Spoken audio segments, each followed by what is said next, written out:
Olá, bem-vindos à revista semanal de Ciência, Meio Ambiente e Tecnologia da DW Brasil. Com o descontrole das infecções por coronavírus no Brasil e o ritmo da vacinação oscilando, está cada vez mais difícil prever uma saída para a crise. Nessa edição do Futurando você vai ver. Epidemiologista Pedro Halal analisa agravamento da pandemia no país. Você vai entender por que é tão importante considerar diferenças de gênero em pesquisas.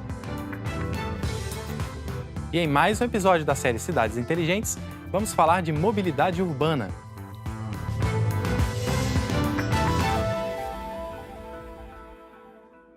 O momento da pandemia no Brasil é de incertezas. A vacinação segue sem um ritmo constante e, por isso, é difícil saber o que vem pela frente. A análise é do epidemiologista Pedro Halal. Pedro Curi Halal é epidemiologista, professor da Universidade Federal de Pelotas, no Rio Grande do Sul, onde coordena o EpiCovid, um estudo sobre o número de infectados pela Covid-19. O primeiro do tipo a ser realizado no Brasil e que também abrange a realidade socioeconômica das vítimas. Desde o início da pandemia, Halal enfatiza a importância de medidas restritivas para frear o ritmo das infecções. Defendeu por diversas vezes o lockdown nacional.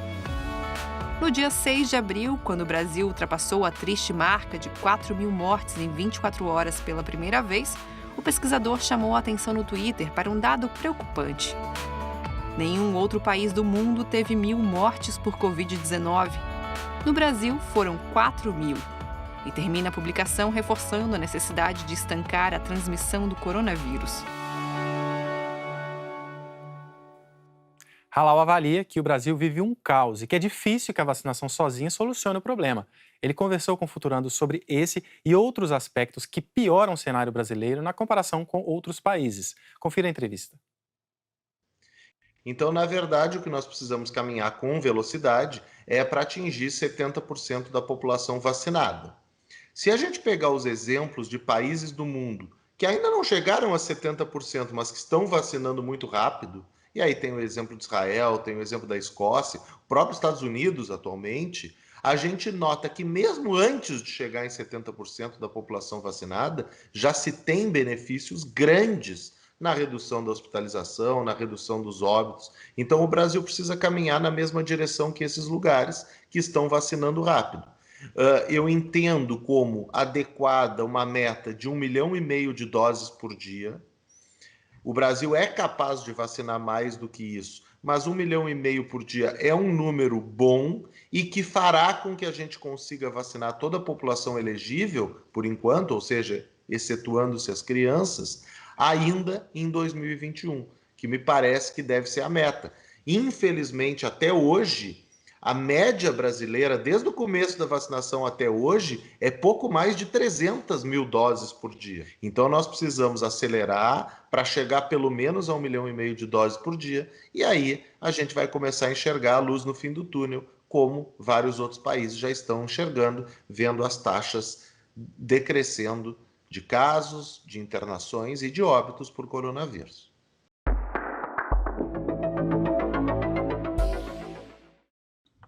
Essa talvez seja a parte mais preocupante, porque o exemplo que esses outros países nos deram, todos foram combinando medidas bem restritivas de circulação com vacinação. O Brasil é um dos poucos lugares do mundo que está agora começando a acelerar a vacinação, mas não está fazendo as medidas restritivas de circulação.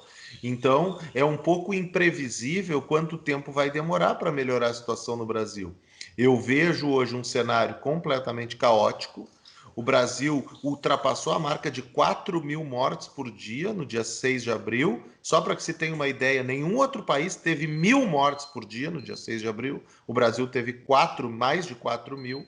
O Brasil hoje responde por mais de 35% das mortes por Covid no mundo, mesmo tendo apenas 2,7% da população mundial. Então a gente precisa estancar esse sangramento, entre aspas, muito rápido. E, infelizmente, nós não vamos estancar esse sangramento só vacinando a população. A gente precisa estancar a transmissão do vírus. E a única forma de estancar a transmissão do vírus é um lockdown rigoroso. O Brasil não fez lockdown em nenhum momento. desde o começo da pandemia. A sugestão que eu, vários outros epidemiologistas e economistas temos dado é um lockdown rigoroso de 3 semanas, pelo menos. Sem isso, a situação do Brasil torna-se imprevisível e talvez nós continuemos batendo recordes e mais recordes de quantidade de mortes por dia.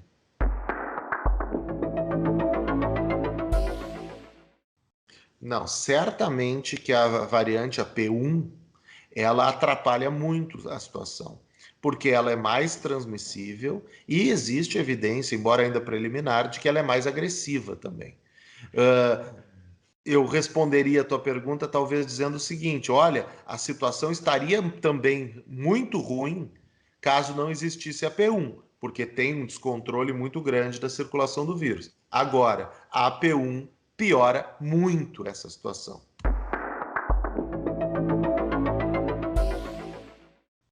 Olha, sinceramente, o Brasil já tem experimentado alguns colapsos.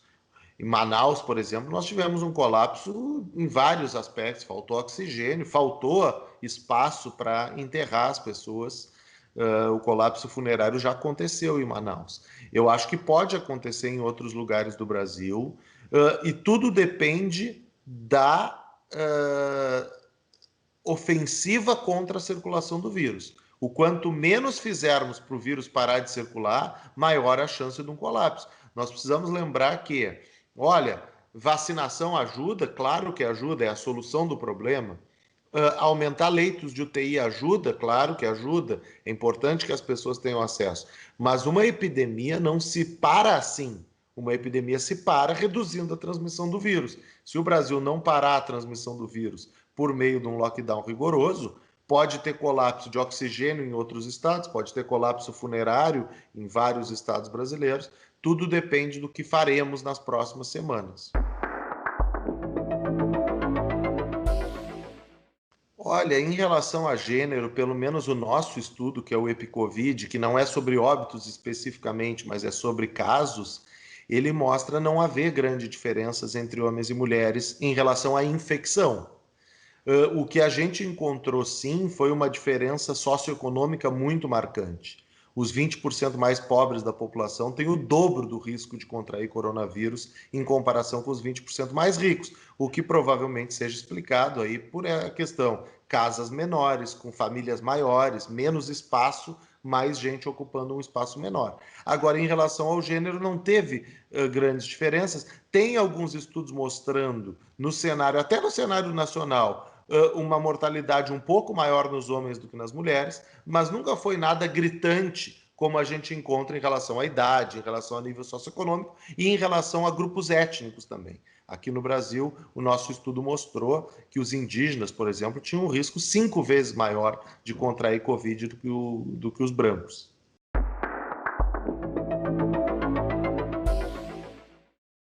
Já começou, o recorde de óbitos foi em abril, né?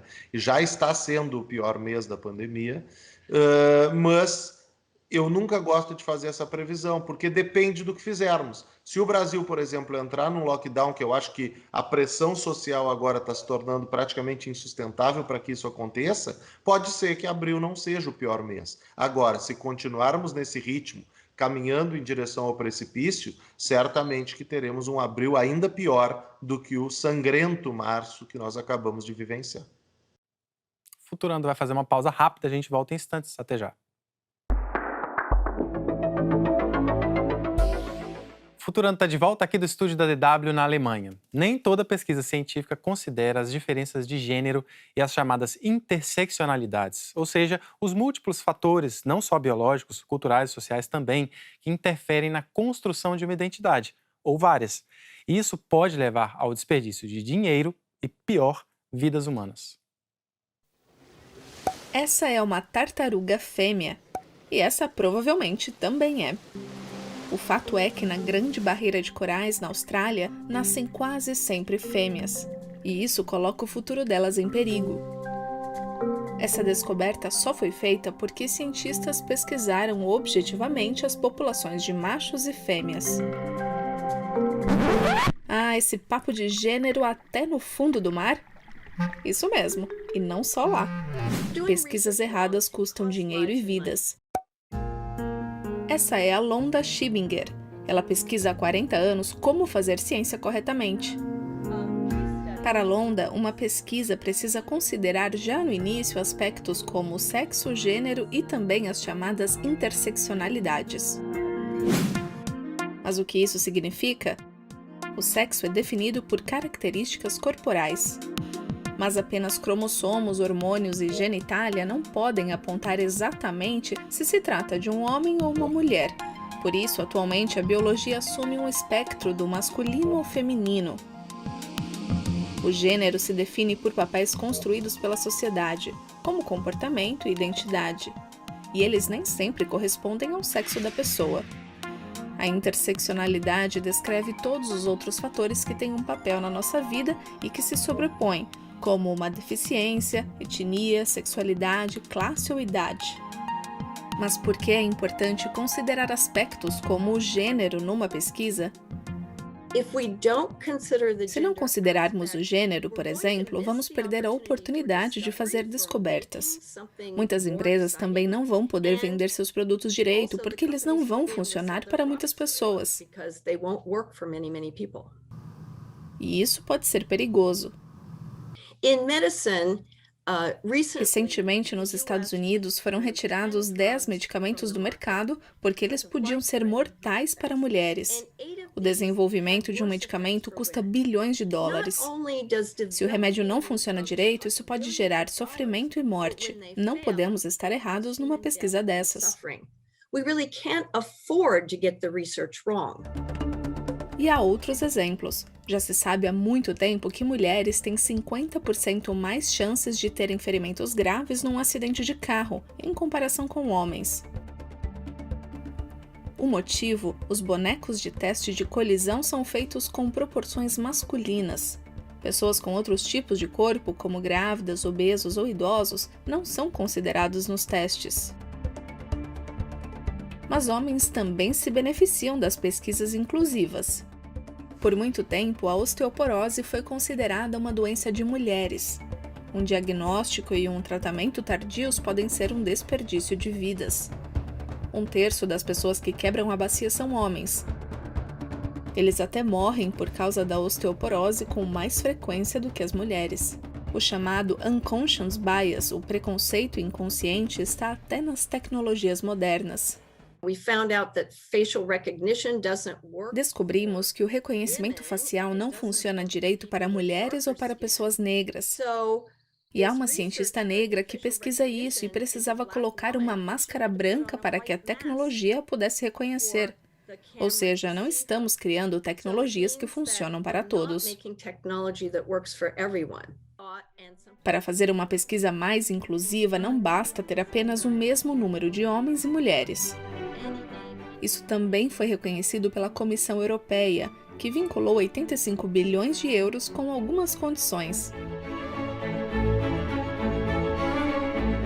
O programa Horizon Europe só repassa verba para pesquisas que consideram sexo, gênero e interseccionalidade em todas as fases do estudo, desde o projeto de pesquisa até a coleta de dados e análise. Muitas das nossas pesquisas e tecnologias são financiadas por impostos. E quando nós, como sociedade, investimos em ciência e tecnologia, então queremos que os resultados sejam inclusivos e que funcionem para todos, não só para alguns privilegiados. Junto com a Comissão Europeia, Londa publicou 15 estudos que podem ser usados como bons exemplos, e todos em áreas bem diferentes. Em Bangladesh, por exemplo, pescar é coisa de homem. Então, na introdução de uma nova rede de pesca, somente mulheres foram treinadas. Isso permitiu que elas pescassem de terra firme. E agora as mulheres de lá podem se alimentar sozinhas.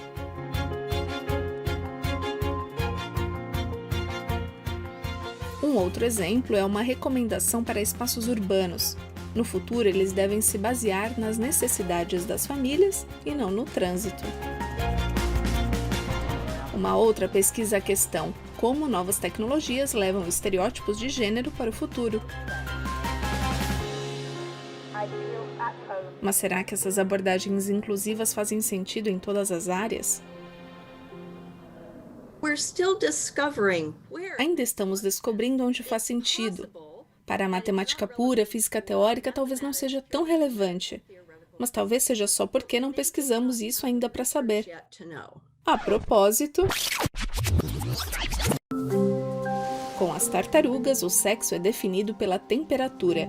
E por causa do aquecimento global, hoje cerca de 99% das tartarugas que nascem na Grande Barreira de Corais são fêmeas. Só quando entendermos direito essa relação, poderemos proteger melhor ecossistemas complexos no futuro. A inclusão sob os mais diversos aspectos também já faz parte de projetos de mobilidade do futuro.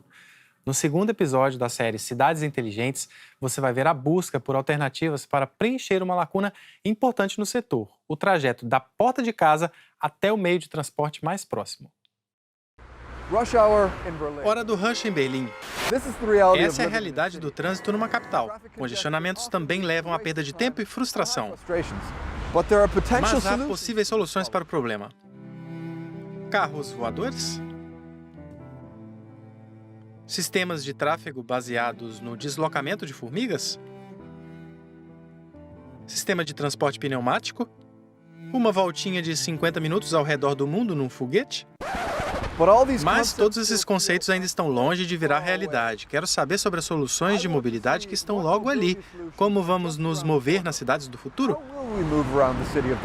Para responder, vamos levar você de Berlim até a Holanda. Vamos dar uma olhada em algo que poderia reduzir o tempo gasto no trânsito. E depois vamos dar uma espiada em um protótipo que pode mudar a forma como nos movemos no futuro. Mas espera aí, como estamos nos locomovendo pelas cidades hoje? Em Berlim, o transporte público é bom, só não é bom o suficiente ao ponto de retirar os carros das ruas. Car sharing, alugar um veículo na rua por um certo período de tempo já é uma opção que, em teoria, reduz a necessidade de possuir um carro. Mas muitas vezes esses serviços são oferecidos apenas no centro da cidade, o que significa que quem mora mais longe ou até em zonas rurais fica limitado sem um carro próprio. Mesmo numa metrópole como Berlim, este problema aí existe.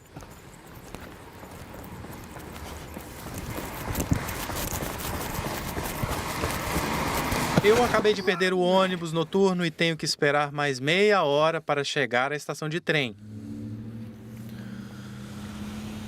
Eu poderia apenas caminhar, mas está frio e é entediante. Esse problema tem nome e é chamado de First and Last Mile Gap. Essa distância percorrida da porta da sua casa até a estação de trem mais próxima tende a ser a mais crítica. É essa lacuna que precisa ser preenchida no futuro. Minhas mãos estão congelando. Enquanto eu espero aqui, gostaria de mostrar o que vi em uma exposição sobre mobilidade ano passado.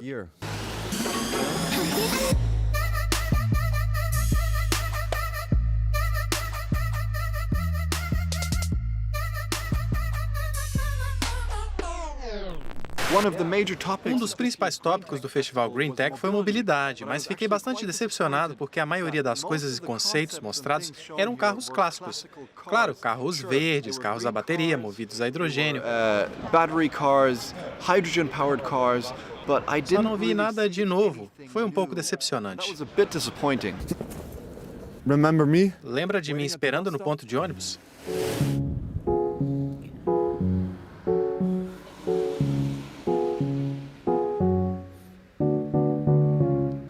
Ainda faltam 25 minutos.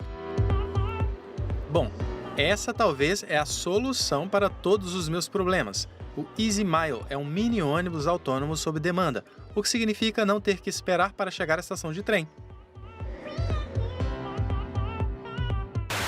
Meu nome é Franca Tripla, faço parte da equipe de comunicação do EasyMile. Nossos veículos resolvem essa lacuna no transporte, o tornando mais acessível, especialmente quando falamos de inclusão social e idosos, ou pessoas com mobilidade reduzida. Isso também poderia ajudar pessoas a chegarem mais rápido aos chamados hubs de mobilidade, como estações de trem e assim por diante. Futuramente, você poderá solicitar o ônibus via app. E como ele é autônomo, pode pegar você a qualquer hora, de dia ou à noite, na porta da sua casa e te levar até a próxima estação central para que você pegue um outro meio de transporte sem precisar de um carro.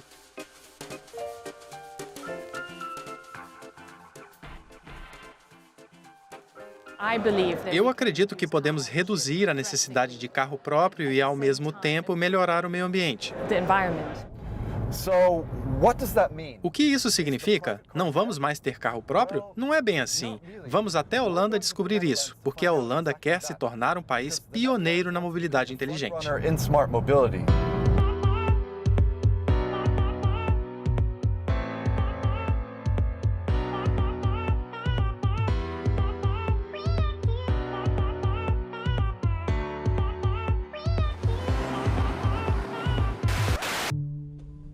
Amsterdã ainda é considerada a capital mundial das bicicletas. 63% dos moradores usam bicicletas diariamente, segundo a prefeitura.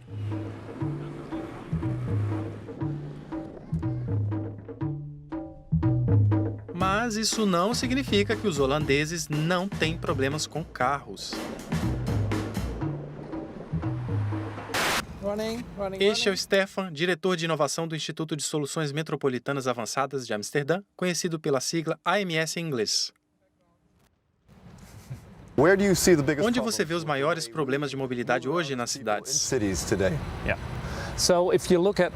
Bom, se você vê cidades como a que vivemos, Amsterdã em particular, ainda somos viciados em veículos. E veículos de motor a combustão. Em todo o mundo, especialmente nas cidades, as pessoas vão de um ponto A até B dirigindo.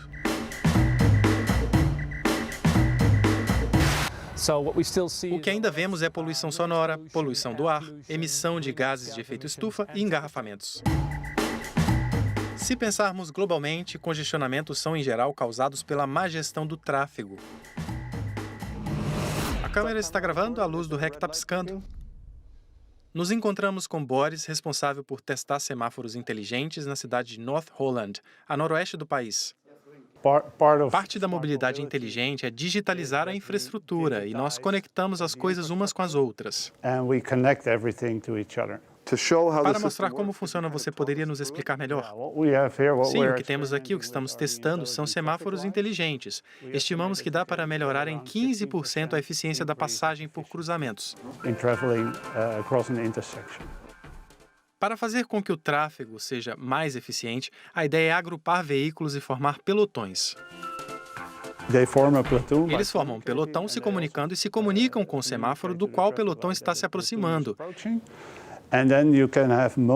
Assim, você pode ter vários caminhões cruzando o semáforo verde, o que economiza muito combustível. Afinal, um caminhão grande parando e ligando novamente pode custar 1 litro de diesel.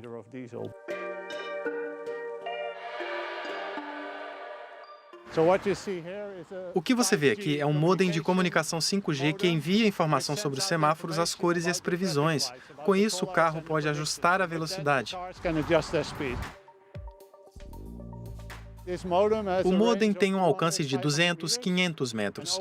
E dentro desse raio de alcance, ele compartilha informações sobre a luz, os sinais e a hora em que o semáforo mudará de cor para que o carro possa ajustar a velocidade. Semáforos inteligentes podem priorizar certos veículos, nesse caso, podem tornar uma viagem de ônibus mais confortável. Mas o objetivo principal da infraestrutura inteligente é tornar o tráfego mais fluido de maneira geral. Por exemplo, se o carro está a 1 quilômetro de distância e sabe que a luz vai mudar para verde em algum momento, ele pode calcular a velocidade de aproximação e assegurar que, quando ele chega ao cruzamento, o semáforo esteja verde.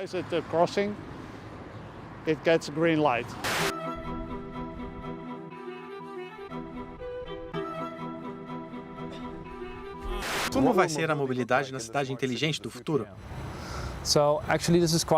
Na verdade, é uma pergunta interessante. E claro, se você olhar para o Centro de Desenvolvimento de Mobilidade, aonde deveríamos ir, ainda é algo sempre difícil de prever, mas podemos planejar e pensar sobre o futuro de uma cidade onde realmente gostaríamos de viver. E é uma combinação de soluções de mobilidade que são facilmente acessíveis e provavelmente o melhor caminho a seguir. Na semana que vem você confere a segunda parte da reportagem sobre mobilidade urbana. A gente está encerrando por hoje, mas o programa na internet você confere na íntegra, na playlist do Futurando, no canal da DW Brasil, no YouTube. E para quem ainda não sabe, o programa está premiando dúvidas de ciência com brindes da DW Brasil. Para saber como participar, é só ir na nossa página dw.com/futurando. Por hoje é só. Na semana que vem, a gente está de volta com muito mais. Até lá.